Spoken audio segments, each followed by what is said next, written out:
자, 오늘은 가까이 나아옴이라는 의미를 가진 히브리 단어 바이가시, 이것이 창세기 44장에서 47장 이 부분을 이렇게 다루고 있는 내용인데요.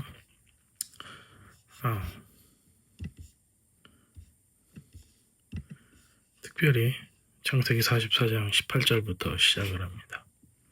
그래서 47장 27절까지 보고 내용이 맞춰지는데, 방금 얘기한 44장 18절에 나오는 내용, 유다가 그에게 가까이 가서, 요 단어 마이가시, 그가 가까이 갔다, 그것으로 이제 시작을 하는 히브리 단어로 이렇게 시작이 되는 겁니다. 그래서 오늘은 창세기 44장 내용을 같이 우리가 보면서 이 내용을 좀 간략하게 한번 같이 보려고 하고 있습니다. 지금 이제 장면은 뭐냐면, 우리가 잘 알고 있는 유다가 이집트의 파라오의 총리인, 그러니까 실제로는 이집트의 왕의 권력을 가지고 있는 그 사람 앞에 지금 나가서 가까이 가고 있는 그 시간입니다. 근데 이게 유다가 굉장히 큰 일을 하고 있는 거예요. 왜냐면은 온 열방의 생명을 잡고 있는 이집트 애굽의 파라오, 그 왕의 대리인, 총리, 그 사람, 그러니까 왕하고 똑같은 그 상황이 있는 거예요. 그런 권력을 가진 사람 앞에 이 히브리 사람, 특히 이제 애굽 사람들은 히브리 사람들이 목축업을 했기 때문에 아주 뭐라고 할까, 이렇게 굉장히 그 업신여기고 사람으로 보지도 않는 그런 상황이었는데, 그 히브리 사람이 애굽의 이집트의 왕의 대리인 총리 앞에 가까이 그냥 목숨을 걸고 나가고 있는 그 모습을 우리가 볼 수가 있는 겁니다. 함부로 나갈 수가 없는 상태인데, 아주 급박하고 긴박한 상황 가운데 이 상황을 그냥 유다가 똑똑해서 착 나가는 게 아니라 아주 긴장감이 맴돌고 있는 그 상황인 겁니다.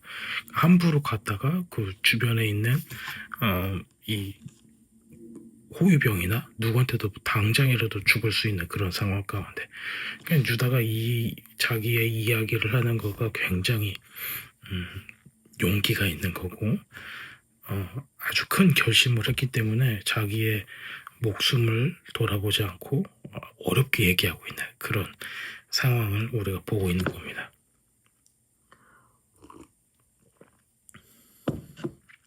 그래서 보겠습니다. 그래서 이런 장면을 통해서 유다가 어떠한 상황 가운데 있고 어떤 생각을 하고 있는 걸 우리가 볼 수가 있어요. 모든 형제들은 두려움에 떨고 있고, 특별히 이제 막내 동생 베냐민의 그 자루에서 은잔이 발견됐다고, 예전에 제가 말씀드렸지만 은잔, 그 당시에 애굽 사람들은 애굽에 있는 신들한테 점을 쳤기 때문에 그 은잔으로 점을 치고 했다라고 이제 요셉이 얘기하는 부분이 나오잖아요. 그러니까 그러질 않았어도 너희들이 아다시피 이 은자는 그렇게 귀중한 거다, 이런 식으로 이제 얘기하고 있는 부분이죠. 자, 그래서 자루에서 은잔이 발견되었고, 이제 그는 이집트의 노예가 되는, 그 총리의 노예가 되는 운명에 딱 처해 있는 그 상황 가운데요. 그래서 모든 형제들은 이 베냐민이 잡혀가면은 아버지의 가슴에 못을 2번 박는 거다. 첫 번째는 요셉을 우리가 팔아먹고 거짓말을 했으니까 아버지가 상처를 받았는데, 지금 또 베냐민을 잃어버리게 됐다. 그래서 모든 사람이 다 절망에 빠져 있습니다. 그때 유다가 딱 나타나는 겁니다. 그는 이집트의 총리인 요셉, 그 사람은 요셉인 줄 아직 모르는 거예요. 총리 앞에 자기의 목숨을 내놓을 것을 각오를 하고 다가갑니다. 다가가서 동생 베냐민을 대신해서 내가 대신 노예가 되고 내가 대신 잡혀 있겠습니다, 간청을 하는 거예요. 그 목소리는 막 절박함이 묻어나는 그런 상황을 우리가 이제 생각을 하셔야 됩니다. 이거는 막 협상하려고 하는 게 아니라 막 그냥 간청하는 거고 강구하는 거고 제발 베냐민만은 건드리지 말아달라. 내가 대신 무엇을 하겠다. 이제 이런 내용인 겁니다. 근데 지금 이 사건을 통해서 이 가족이 이 야곱의 아들들 이 야곱의 가족이 치유가 되는 거예요. 오늘날도 많은 가정들이 있습니다. 저도 가정이 있고 많은 사람들이 다 가정이 있는데 우리가 생각하기에는 누구는 누구 자녀가 잘 됐어, 누구는 뭐가 잘 됐어, 돈을 많이 벌었어, 뭐 얼굴이 예뻐, 학벌이 좋아, 뭐가 어때 막 얘기를 하고 있지만은 그런 사람들보다 상처받고 이혼하고 실수하고 실패하고 낙심하고 어렵고 현실이 어려워서 도망치지만은 더 이상 도망할 수가 없고 매번 실망과 좌절 가운데 있는 가정들이 많아요. 이게 개인적인 상황이 아니라 가정의 단위로 이런 어려움들을 많이 처하고 있다는 것을 우리가 알 수가 있습니다. 한국을 비롯해 미국에 있는 가정들은 정말 반 이상 굉장히 많은 숫자가 이혼을 경험하고 있고 그런 가정에서 자라나고 있습니다. 근데 이렇게 이 세대 가운데 이 무너진 가족들이 특히 이 가정 단위로 하나님께서 부르심을 주시고 이 가족이 다 함께 주님의 뜻을 이루어 나가는 그런 삶을 살아야 되는데 무너진 가족이 왜냐면 왜 무너졌어요? 우리 요셉이 팔렸기 때문에 우리 형들이 다 요셉을 팔아먹었기 때문에 이 가족이 아주 뭉개져 버린 거죠. 야곱은 그때 이후로 더 이상 하나님과 대면하지 못하는 그런 아픔 가운데 들어가 버렸고 성경에서는 스스로 쉐올 스스로 지옥으로 내려갔다라고 이야기를 하고 있는 그 음부로 내려갔다 이런 식으로 얘기를 하고 있는 겁니다. 지금 몇 년이 됐어요? 22년이 된 거예요. 22년간 증오와 배신과 죄책감과 두려움과 이것들이 전부 다 막 섞여 있는데 이것이 어떻게 용서와 화해로 바뀔 수가 있는가? 지금 우리가 이제 그 부분을 보는 겁니다. 우리 각자의 삶에도 깨어진 부분들, 깨어진 관계들, 뭐 우리 죄악으로 인해서 그럴 수도 있고 오해로 그럴 수도 있고 아니면 내가 어떤 성취를 못해서도 있고 굉장히 많은 깨어진 관계와 용서하지 못하는 마음의 상처가 있을 겁니다. 우리는 불완전하니까. 이것은 어떻게 이 상처를 딛고 일어나는가의 부분을 우리가 이번 주 말씀을 통해서 본 겁니다. 바이가시 가까이 나갔다. 그가 가까이 나갔다. 오늘 이 이야기를 통해서 어떻게 하면 우리가 회복될 수 있는가를 보려고 합니다. 자, 히브리어로 바이가시 방금 읽었듯이 그가 가까이 갔다. 유다가 그에게 가까이 갔다. 그는 누구예요? 바로 요셉에게 파라오가는 애굽의 왕에게 가까이 갔다. 자, 유다가 요셉에게 다가가는 장면을 이렇게 이야기를 하고 있습니다.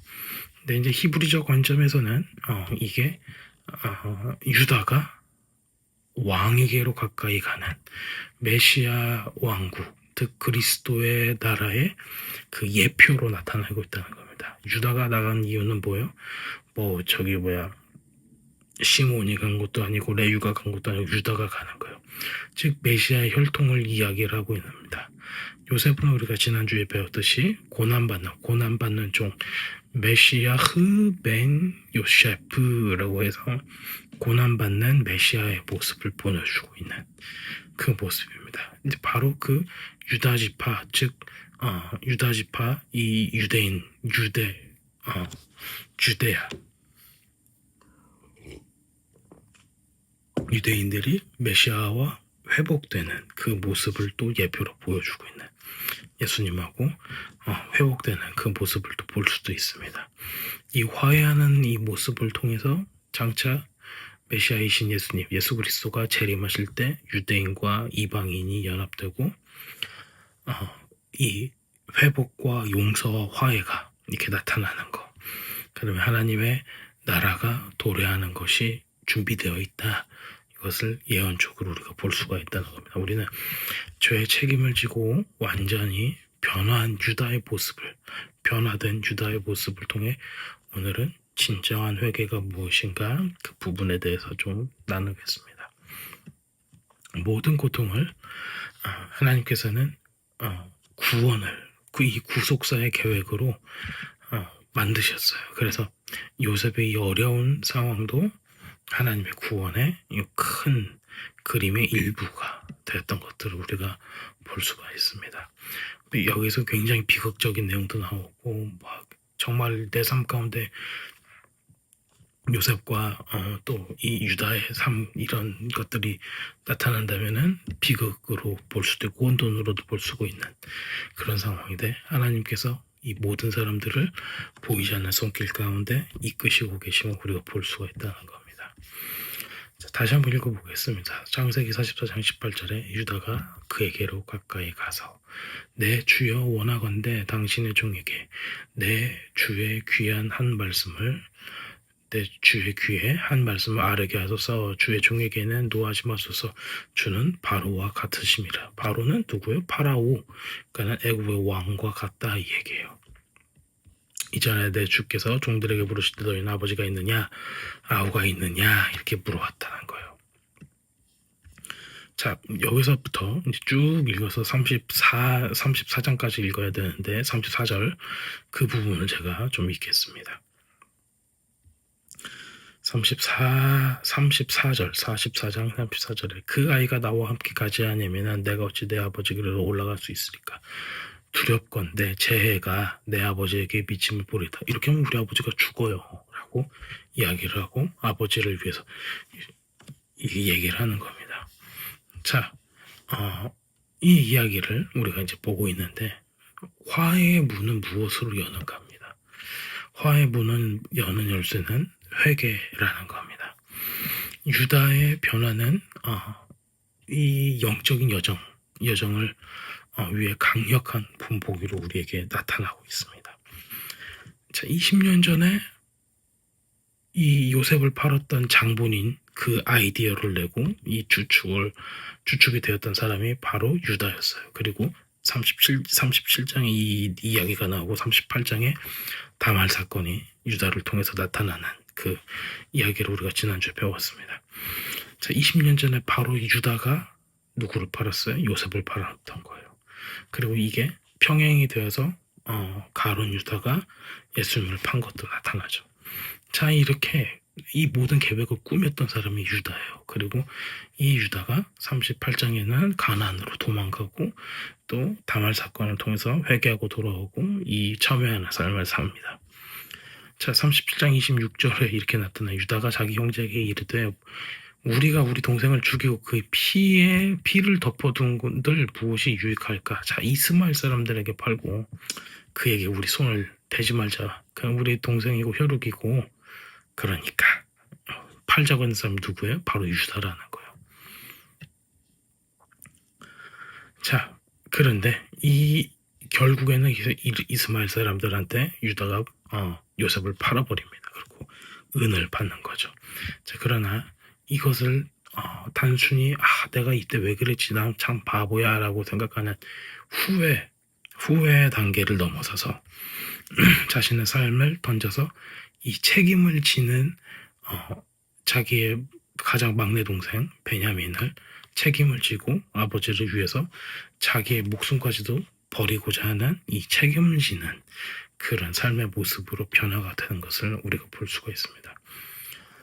그런 것 같아요. 진정한 회개는 우리가 생각할 때는 나는 회개해야지 기도하고 막 눈물을 흘리고 잘못했어요 하는 것이 회개라고 생각을 하죠. 근데 회개는 보니까는 지금 이 유다의 삶을 보니까 단기간 내에 일어나는 게 아닌 것 같아요. 내 삶에 행했던 방식과 생각이 삶의 어떤 변화로 나타나는 겁니다. 그래서 예전에 유다는 자기가 미워했던 그 동생 요셉을 팔아버리자 죽이는 것도 아깝다. 돈이라도 벌어야지. 이런 식으로 해서 팔았던 사람이에요. 그런데 중간에 다말 사건과 뭐 다른 사건들을 다 겪고 나서 이 사람이 회개를 했을 때 우리도 이제 신앙생활하면서 나 회개를 했어라고 생각을 했는데 또 다시 어떤 사건이 터졌을 때 나는 어떤 행동을 하는가 이거를 우리가 봐야 된다는 거예요. 지금 그런데 이 요셉은 이 요셉 앞에 이 나타난 유다는 과거하고 정말 다른 선택을 하게 되는 겁니다. 나 자신을 희생하고 나가는 그런 모습을 우리가 볼 수가 있는 겁니다. 이게 바로 이제 우리가 히브리어로 얘기하는 회개라는 단어, 테슈바라고 하는 단어입니다. 테슈바는 방향을 완전히 전환하는 회개입니다. 그 메시아닉 우리 히브리적인 히브리어로 나타나는 이 테슈바는 후회가 아니에요. 내가 과거에 이래서 왜 이랬을까 이런 후회가 아니라 돌이키는 정말 그 유턴하는 원래 그 트랙 하나님께서 좌로나 우로나 치우치지 말고 그 길을 가라고 했던 그곳으로 돌아가는 겁니다. 하나님의 언약 안으로 들어가는 과정입니다. 어떻게 보면 우리도 그런 거죠.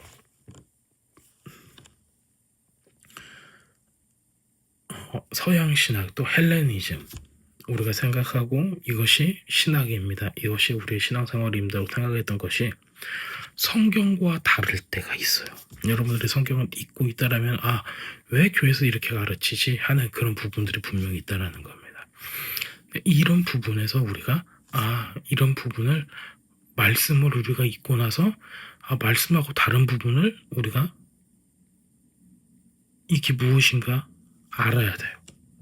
분별을 해야 돼요. 사람이 만들어낸 게 있다라면 분별하고 이 마지막 때에는 우리가 원래 말씀의 뿌리로 들어가야 되는 거예요. 사람이 만든 전통이 아니라 말씀에 있는 그대로로 가야 되는 거예요. 제가 방금도 아까 우연치 않게 어떤 사람이 랍비한테 유대교 제가 이제 이스라엘을 엊그저께 다녀왔으니까 유대교 이 비디오들이 나와요. 사람들이 샤밧은 안식일을 어떻게 지켜야 되죠? 했더니 그 유대교 랍비가 1번, 2번, 3번, 4번 해가지고 뭐 씻어라, 뭐 해라 막 이런 이야기들을 막 해요. 근데 이런 것들을 보면은 그들의 전통이 있어요. 근데 그들의 전통이 아니라 정말 말씀에서 요구하고 있는 게 무엇인가. 첫 번째는 문자적인 해석. 그 다음에 그 이면에 예수님의 그리고 제자들의 우리 구약과 신약에 나와 있는 말씀을 토대로 해서 이 안식일 그리고 그 배경에 있었던 모든 사건들을 통해서 하나님께서 우리에게 진짜 원하시는 게 무엇인가를 찾아내야 된다는 거예요. 그래서 인간의 전통이 아니라 말씀에 나와 있는 그대로를 우리가 지켜야 된다. 이것이 화해로 가는 하나님과 우리 신앙인들과의 화해가 먼저 이루어지는 거죠. 그리고 사람 사이에 화해도 일어나는 시간이 또 와야 된다는 겁니다. 유다는 굉장히 큰 변화가 일어났습니다. 이 22년의 생활 시간 동안에 요셉은 처음에 종으로 갔다가 지금은 애굽의 왕자리에 있는 거고, 유다는 37장 창세기 37장에는 이기심 또 뭐 배신 시기와 질투 이런 걸로 동생 요셉을 노예로 팔아서 돈을 받고 이걸 제안했던 사람, 모든 아이디어를 냈던 사람, 아버지가 뭐 아프던 말던 상관없고 요셉의 피 묻은 옷을 가지고 아버지를 속였던 바로 그 장본인.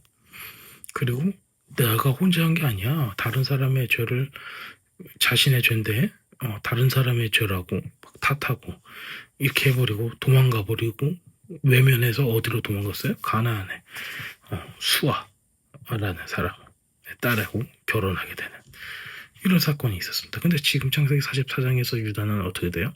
동생 베냐민을 대신해서 내가 노예가 되겠다라고 얘기를 해요. 그래서 아버지의 고통을 막 공감을 하면서 더 이상 우리 아버지가 베냐민 없이 돌아가면 우리 아버지가 큰일 난다라고 이야기를 하는 겁니다. 그리고 이것이 바로 내 책임입니다. 내 목숨을 걸 테니 베냐민을 살려주세요. 이런 얘기를 해요. 그래서 유다는 후회를 한 행동이 아니라 정말 테슈바 회개를 했기 때문에 나온 행동이었다라는 거예요.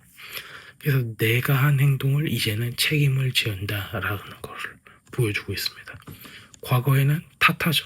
저 새끼 때문에, 저 사람 때문에, 이 사건 때문에, 내가 이것 때문에 이렇게 얘기했는데 이제는 어떻게 되는 거예요? 우리 아버지를 위해서 우리 아버지가 마음 아픈 일이 없어야 돼.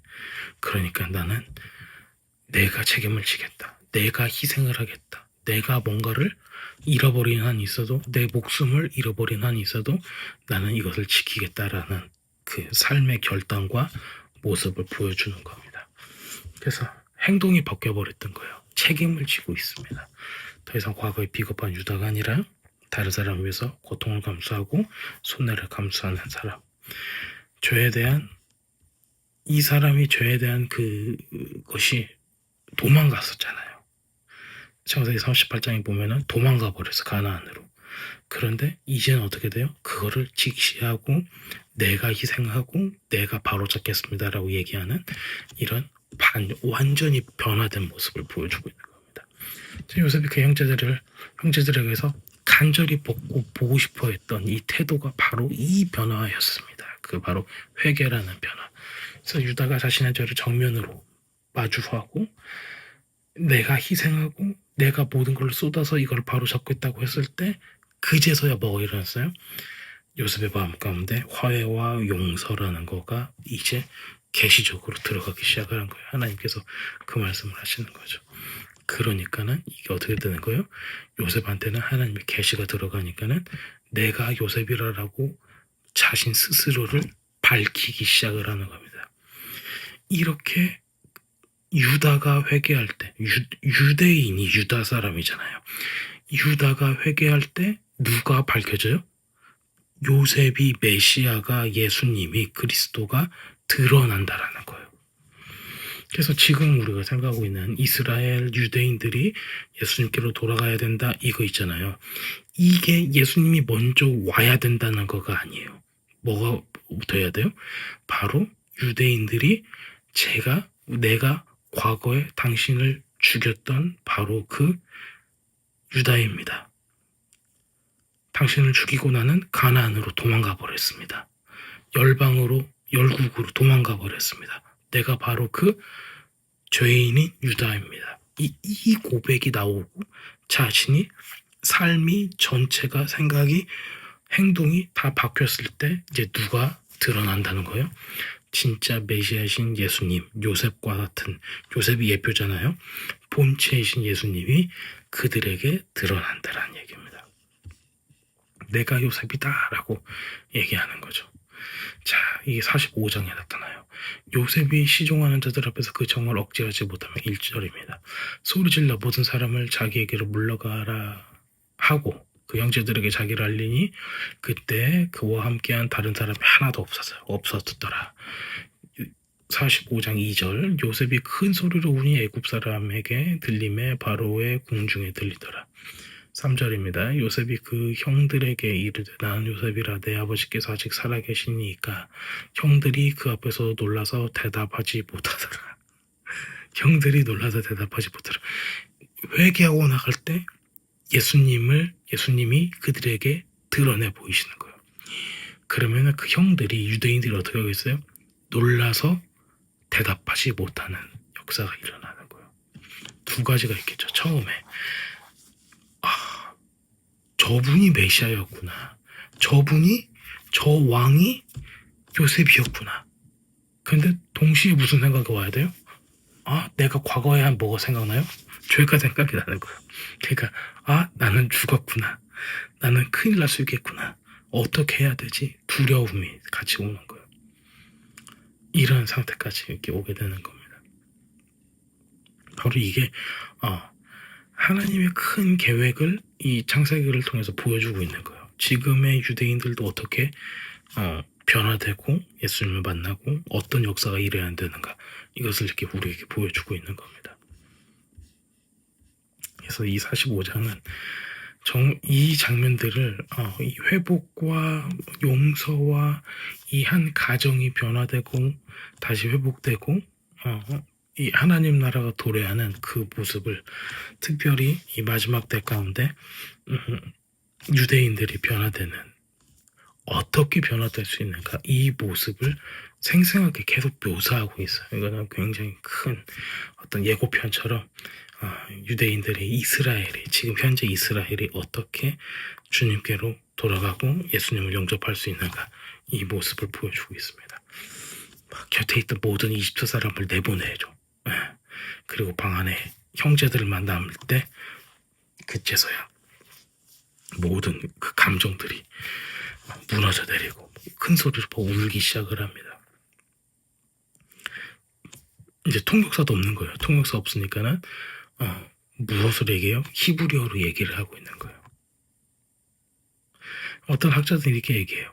이 통역사가 있었다는 건요. 애굽말로 했을 거 아니에요. 애굽말은 뭐냐면은 애굽말로 하니까 누구를 못 알아봐요? 요셉을 못 알아봐요. 그렇죠? 애굽말을 쓰니까는 요셉을 못 알아봤는데 히브리어로 요셉이 얘기하고 매치를 할 거 아니에요. 그러니까는 모든 복장과 모든 화장과 모든 옷이 이집트 사람처럼 하고 이집트 말을 하니까는 저 사람은 이집트 사람이라고 생각을 했는데 이제 자기가 울면서 화장이 지워지고 그 다음에 히브리어를 얘기했더니 얼굴이 화장이 지워져서 눈물 때문에 화장이 지워져서 얼굴을 보니까는 누구처럼 생겼어요? 요셉처럼 생겼죠. 히브리어로 얘기하니까는 요셉처럼 소리가 들리는 거예요. 우리도 그 한국말 할 때하고 영어 할 때하고 발성이 달라서 목소리가 다르게 들려지잖아요. 그런 것처럼 여기도 마찬가지였던 거죠. 그래서 그 학자들이 이런 얘기를 합니다. 예수님이 말하는 거, 그러니까 지금 현재 우리들이 이스라엘 사람들한테 유대인들한테 복음을 전할 때 어떤 신학, 어떤 사고를 가지고 보내냐면 서양의 신학과 서양의 마인셋으로 예수님을 전하는 거예요. 그러니까 히브리 사람들, 이스라엘 사람들 유대인 입장으로 봤을 때는 말도 안 되는 얘기들이 되게 많은 거예요. 전혀 성경적이지 않게 느껴지고. 그러니까는 이 서양의 애굽의 세상적인 마인셋이 벗겨져야지 진짜 너희들이 생각하고 있는 그 예수님이 히브리 사람 예슈하고 그분이 메시아라는 것을 이 사람이 느낄 수 있게 된다는 거예요. 자, 그래서 나타나야 될 거예요. 뭐예요? 눈물이 흘려서 얼굴에 화장이 지워지고 어떤 말을 해요? 히브리어를 얘기해야 되는 요셉이. 그러려면은 우리가 포장한 그냥 현대 그리스도인들이 현대 교회들이 포장한 서양 신학의 예수님이 이제는 벗겨져야 돼요. 그래서 히브리어와 말씀이 회복이 됐을 때 정말 우리들이 전하는 복음과 예수님이 서양 신학으로 가려진 예수님이 아니라 원래 말씀 그대로의 예수님이 그들에게 전해질 수 있다. 이게 굉장히 중요할 것 같아요. 이스라엘에 가서 보니까 더 그런 것 같아요. 굉장히 좋은 사람들이에요. 아름다운 사람들이에요. 그런데 그 유대인들이 변화되려면은 우리들이 가지고 있는 한국 사람도 한국 신학이 있잖아요. 독일 사람도 독일 신학이 있고 영국 사람도 영국 신학이 있어요. 이게 나쁘다는 건 아니지만 유대인들이 이스라엘이 변화되기까지는 부족해요. 서양 사람들의 신학에 의해서 한국 사람의 신학에 의해서 각 나라의 전통하고 버무려진 메시아의 모습을 우리가 보여준다는 것은 정말 많이 왜곡되게 보여주는 거예요. 어쨌든 그렇습니다. 내가 요셉이다. 아버지가 살아계시냐? 이렇게 물어봐요. 그랬더니 형제들은 다 난리가 났겠죠. 속에.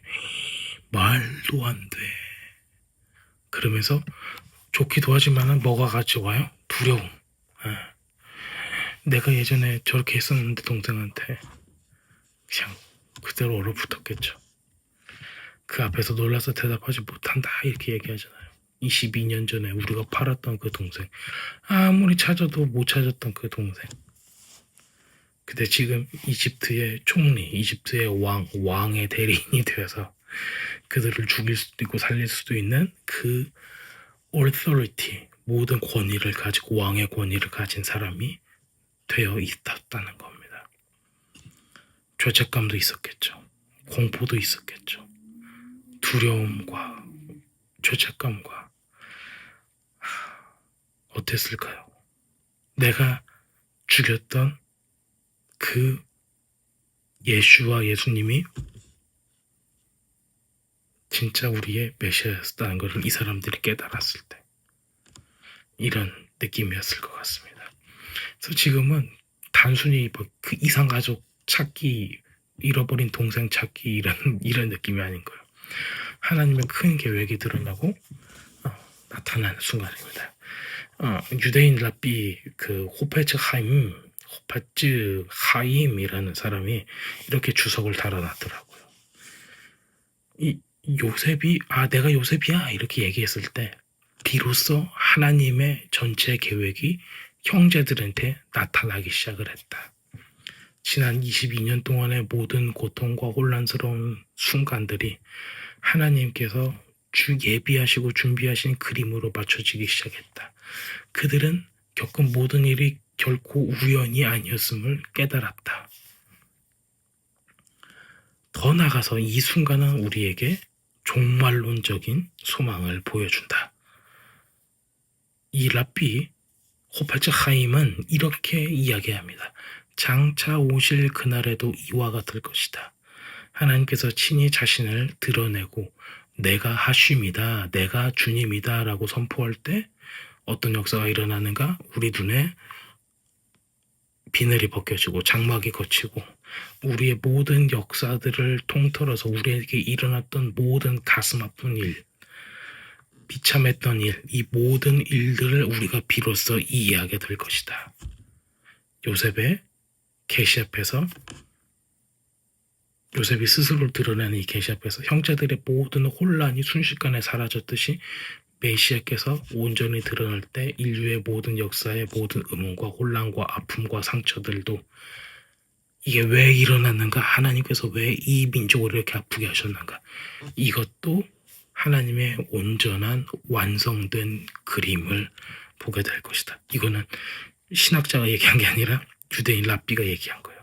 누구를 볼 때 이게 다 나타난다? 예수님이 나타날 때, 메시아가 드러날 때 나타난다라고 하는 거예요. 근데 딱 지금 이 구절을 우리는 예수님이 있으니까 알지만은 이 사람들도 메시아를 아직 기다리고 있다고요. 이 사람들한테는 메시아가 아직 안 온 거예요. 우리들한테는 예수님이 메시아로 그리스도로 오셨어요. 그리스도는 왔지만 그 사람들 눈은 어떻게 했어요? 가리워져 있어요. 그러니까는 아직 안 온 거란 말이에요. 그래서 이 가리워진 눈이 열릴 때는 어떤 역사가 일어났는가? 홀로코스트가 왜 일어났는가? 우리가 왜 나라를 잃어버렸는가? 마사다의 요새는 왜 정복이 됐는가? 왜 우리는 러시아 각 유럽의 모든 나라 가운데 중국까지도 일본까지도 흩어져서 우리는 왜 살아야 됐는가? 이 모든 계획이 나타난다, 드러난다 이런 겁니다. 자, 이제서는 요셉이 하나님께서 나를 보내셨다라고 이렇게 고백을 합니다. 자, 어떻게 보면은 한 사람이 그 비극적인 사건을 겪는 겁니다. 나는 왜 실패했지? 나는 왜 성공하지 못했지? 나는 왜 이러지?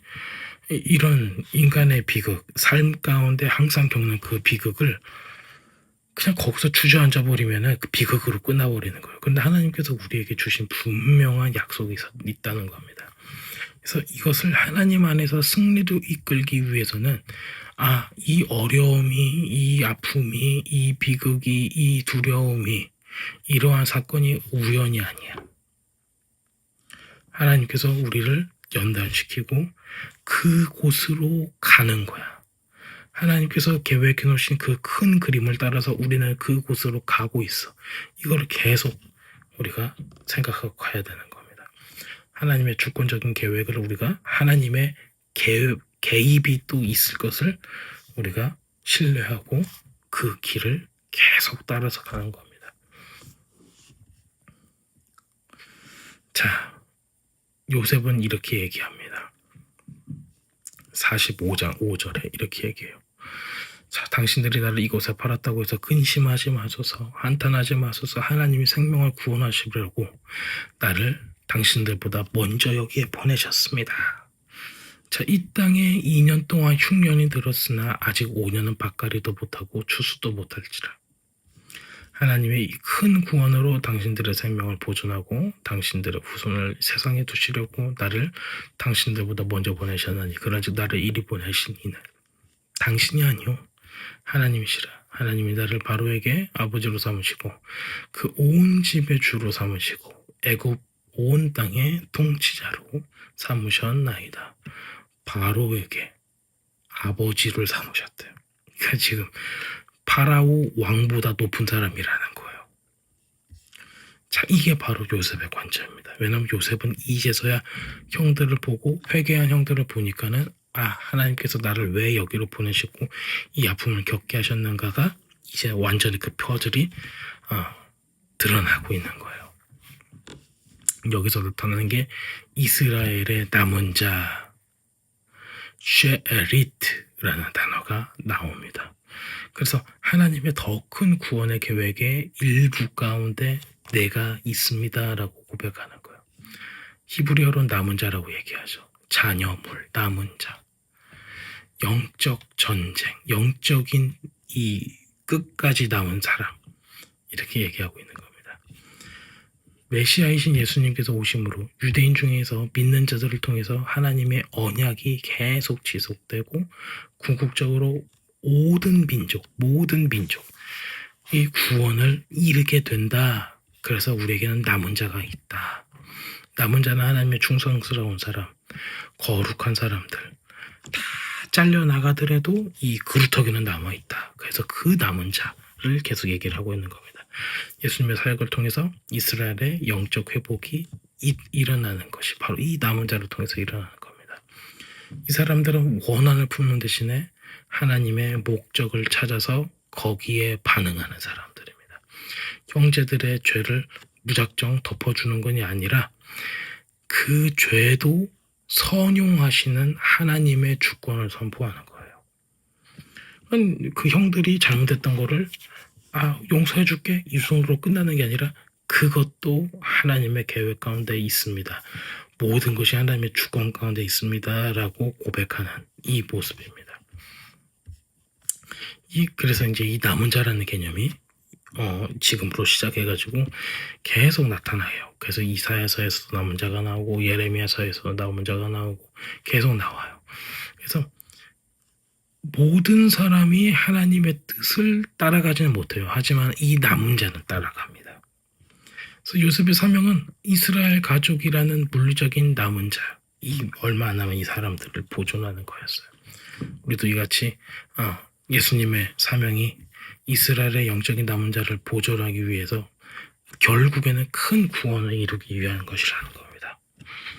자, 요셉의 삶을 통해서 그리고 이 형제들을 통해서 하나님의 계획이라는 개입하셨다라는 놀라운 모습을 우리가 발견할 수가 있습니다.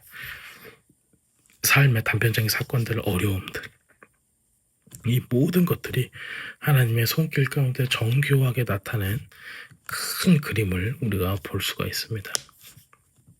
요셉이 어렸을 때 꾸었던 꿈, 했던 이야기들 이 모든 것들이 하나님께서 미리 보여주시는 계시였습니다. 이런 것들이 다 이 7년 풍년과 7년 흉년이 기근이 닥치기 전에 다 준비가 될 수 있었던 일, 이 모든 것이 하나님의 큰 그림과 오케스트레이션 가운데 있다는 겁니다. 자, 그런데 이것이 드러나기 위해서는 용서, 회개와 화해와 용서가 필요하다는 겁니다. 우리 삶에서도 마찬가지입니다. 하나님의 온전한 계획이 드러나야 될 때 우리에게는 회개와 화해와 용서가 필요하다는 겁니다. 자, 그렇다고 여러분들이 죄를 졌는데 회개하지 않고 무조건적인 화해와 용서를 한다는 거는 말이 안 되는 거예요. 먼저 뭐가 수반돼야 돼요? 회개가 수반이 되는 겁니다. 그리고 나서 하나님께서 저 사람과 화해와 용서가 필요한 시점이 되면 만나게 하시는 거예요. 그런데 어떤 사람은 하나님께서 돌이키지 않는 사람이 있어요. 예를 들어서 삼손이 있죠. 삼손하고 드릴라가 있어요. 드릴라가 머리를 깎았어요. 삼손은 회개를 했어요. 그런데 드릴라를 다시 만나서 화해와 용서를 해요? 그러진 않잖아요. 그러니까 그런 차원이 아니라는 거예요. 우리가 이거를 굉장히 잘 분별해야 돼요. 믿는 사람들이 이런 경우가 많은 거예요. 내가 회개하고 저 사람도 회개했겠거니 해서 가서 화해하려고 그러는데 하나님의 큰 그림에서는 이 형들은 어떤 입장이에요? 이 이스라엘 12지파예요. 그러니까 그 구원의 계획 가운데 있는 사람이에요. 근데 어떤 사람은 그 구원의 계획 가운데 없는 사람이 있어요. 드릴라 같은. 네. 여러분들 삶에서도 모든 사람이 하나님의 구원의 역사 가운데 있는 건 아니에요. 모든 사람이 하나님의 이 놀라운 역사 가운데 있는 사람 아니에요. 교회에 다녀도. 어떤 사람은 정말 예수님의 12제자인데도 가룟 유다로 쓰임을 받고 어떤 사람은 예수님의 12제자인데 베드로로 쓰임을 받습니다. 자, 여러분들이 신앙생활을 하고 있다라면은 누구로 쓰임 받고 싶겠습니까? 그 교회에서 여러분들 신앙생활을 하면서 가룟 유다의 짓을 하시면 안 되는 거예요. 근데 가룟 유다도 자기가 잘한다고 생각을 했을 거예요. 그때 당시에는. 그러니까 우리는 성경이 나를 아무리 비춰봐도 내가 하고 있는 일을 잘 분별하지 못하고 어리석게 이 모든 악한 일들을 하는 경우가 너무 많습니다. 예수님께서 가룟 유다를 보고 저는 태어나지 않았던 것이 더 좋았다라고 얘기하시잖아요. 그러니까 근데 우리는 항상 봐야 돼요. 내가 그런 사람이 아닐까를 계속 돌아봐야 된다는 겁니다. 그래서 조금이라도 죄나 악한 계획들이 내 삶에 침범하는가 이거를 굉장히 주시하고 있어야 돼요. 그와 동시에 하나님과 친밀하고 하나님께로 나가야 된다는 겁니다. 자, 그래서 내게 가까이 오소서라고 얘기했던 요셉이 예수님이 이스라엘 백성에게 유다와 그의 형제들에게 그리고 여러분에게 오늘도 내게 가까이 오소서라고 내가 당신을 용서합니다라고 얘기합니다. 그리고 깨어진 관계로 회복하고 더 친밀한 관계로 우리를 이끌어내고 있습니다.